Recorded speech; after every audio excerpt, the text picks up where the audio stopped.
Bentrovati ad un nuovo appuntamento con World Music Lab. Parliamo ancora una volta di Sumeri in quest'ultima puntata del 2020. Parliamo dell'arpa sumera, il documentario che seguirà appunto svilupperà bene tutta questa tematica con le varie contaminazioni poi dello strumento che ha avuto con l'Africa, con le popolazioni del nord Europa e così via. Vi ricordo di iscrivervi al canale e di commentare sotto il video, come di consueto. Buona visione e buona musica!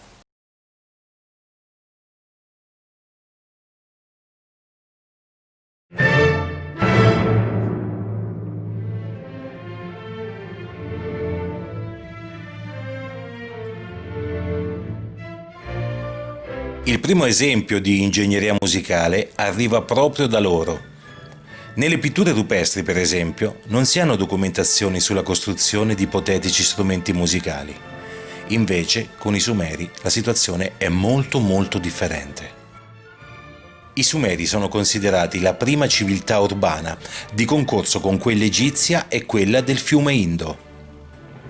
Abitavano la zona della Mesopotamia meridionale. Il massimo sviluppo lo ebbero tra il 2500 e il 2350 a.C. Possedevano nozioni scientifiche, astronomiche, la scrittura e la musica.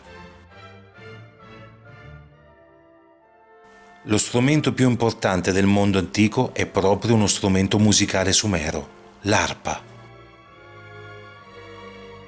Le arpe e le lire di Ur sono un gruppo di strumenti musicali a corda risalenti al circa 2500 anni prima di Cristo e rinvenuti nel 1929 durante gli scavi condotti nell'antica città sumerica di Ur, nell'odierno Iraq, dall'archeologo statunitense Leonard Woolley.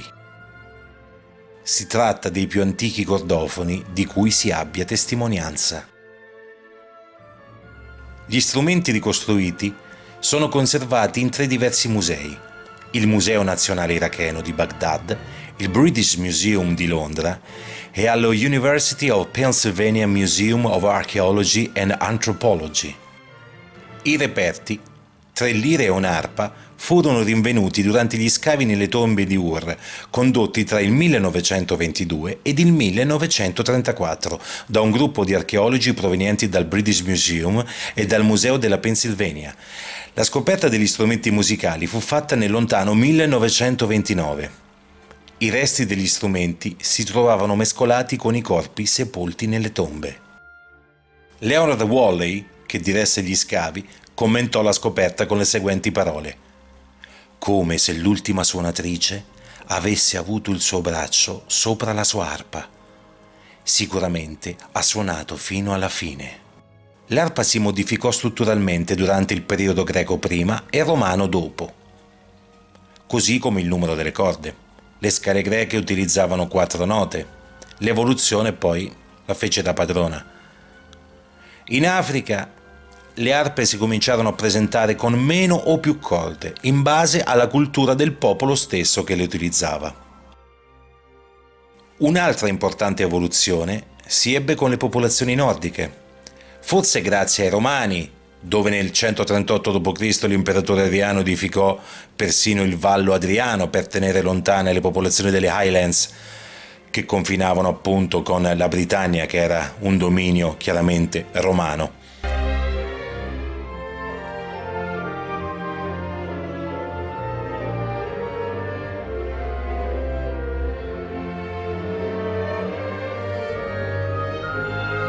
Chiaramente non sappiamo di chi sia il merito di questa evoluzione in Nord Europa, le tesi sono discordanti e la ricerca chiaramente continua.